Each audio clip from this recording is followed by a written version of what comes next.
All right, we're going to work on adding and subtracting algebraic expressions. We're going to start with a bunch of definitions.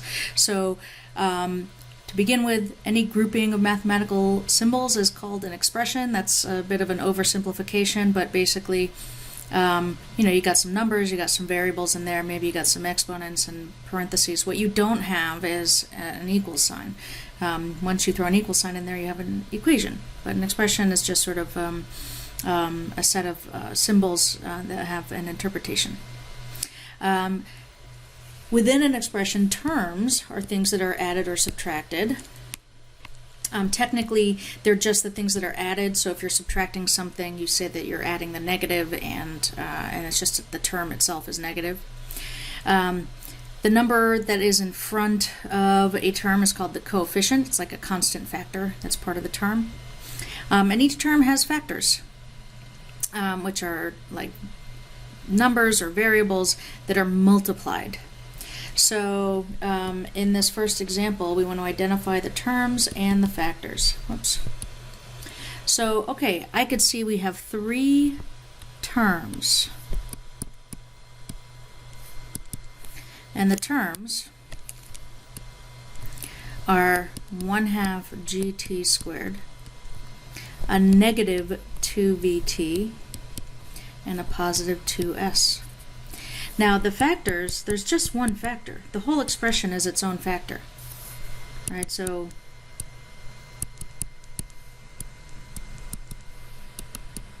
that's it. If I wanted to, I could say, and I'll do this sort of as an aside. If I look at, 1/2 gt squared, this has factors 1/2 g and t squared, because those are the things that are multiplied. In the next example, we're going to do the same thing. In the next example, overall, what we have is a product. So I have 2 factors. This expression is the product of 2 factors. And these factors are 3x plus 2y squared and 2x minus y. The terms, well, the expression itself is just a single term. There's nothing else that we're adding to it. So just one term is the whole expression.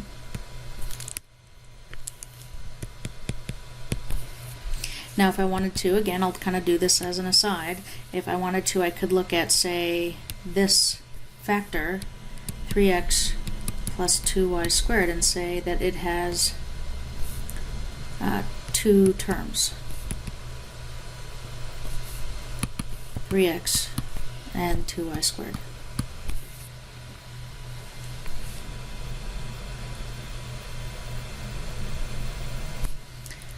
Like terms are terms that differ only by the coefficient. If the only thing that's different about 2 terms is the number that appears in front, then they are like terms. Another way to think of it is they have to have all the same variables raised to the same powers. So in this next example, we're just going to figure out, are they like terms or unlike terms? In part A, these are like terms. The only difference is the number that appears in front. They're both x squared y terms, so these are like terms. In part B, these are not like terms because the exponents on the x's differ, and in fact the exponents on the y's differ too. But all you need is it to differ in one way like that, and that's enough to make them not like terms.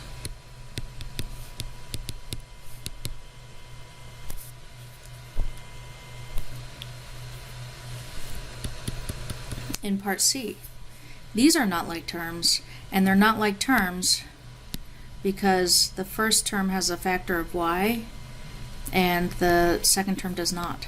So these are not like terms.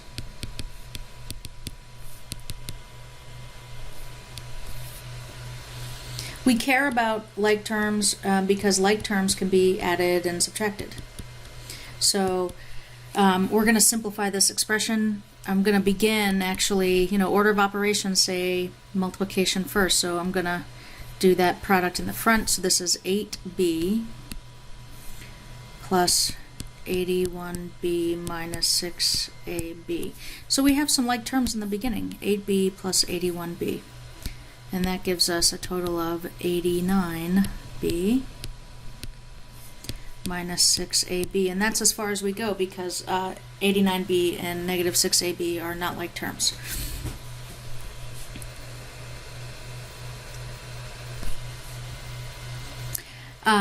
The distributive law we're going to use over and over and over again for the rest of your mathematical lives, for sure.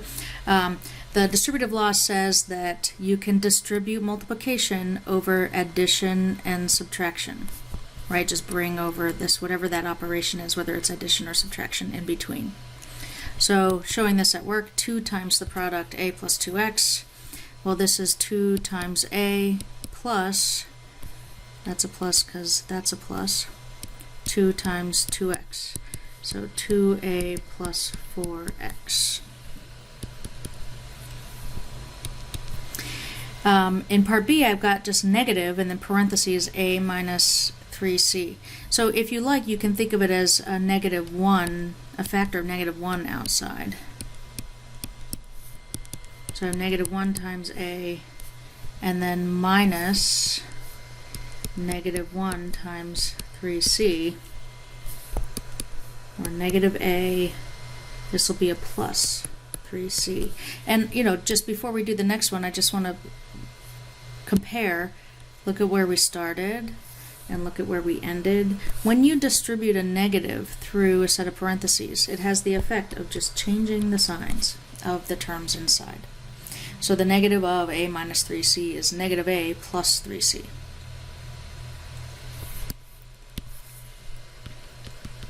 Next, I've got 3c plus 2b minus c.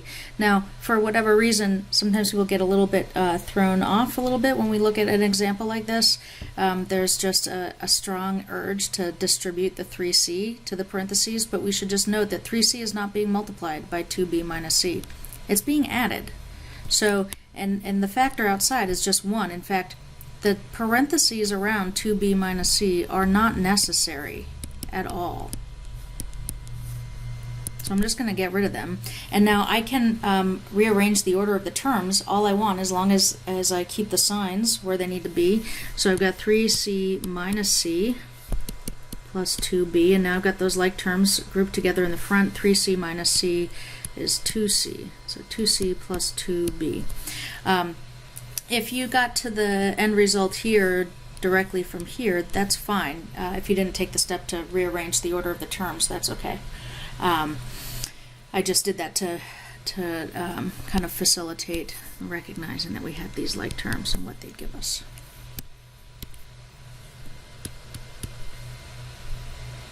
All right, let's do another one. 3c minus 2b minus c. Here the parentheses are absolutely necessary because we're not adding this time, we're subtracting, and I know that means I'm going to have to change the signs. When we distribute a negative through, we're going to change those signs. So we have 3c minus 2b plus c. Now I've gotten rid of those signs, and we can combine like terms. So this time maybe I won't rearrange the order of the terms, right? I can just say, okay, look, there's a 3c and there's a positive 1c, and overall that gives me 4c minus 2b. And last, let's see, we've got quite a bit going on here. I've got a set of parentheses inside a set of brackets. So order of operations tells us let's start on the inside and work our way out. Now there's nothing to do inside the innermost parentheses, so I'm going to move out and say, okay, I'm going to distribute this negative. And everything that I'm not dealing with, I'm just going to bring straight over. So distributing the negative, we have a minus 5s plus 2ax. Inside the parentheses, or inside the brackets, now I have these like terms. I'm going to combine those now before I do anything else. Ax plus 2ax is 3ax.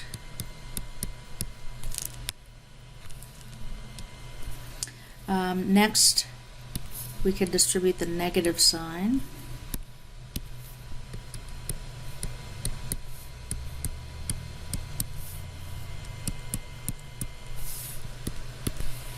And 3ax minus 3ax, well, that's 0.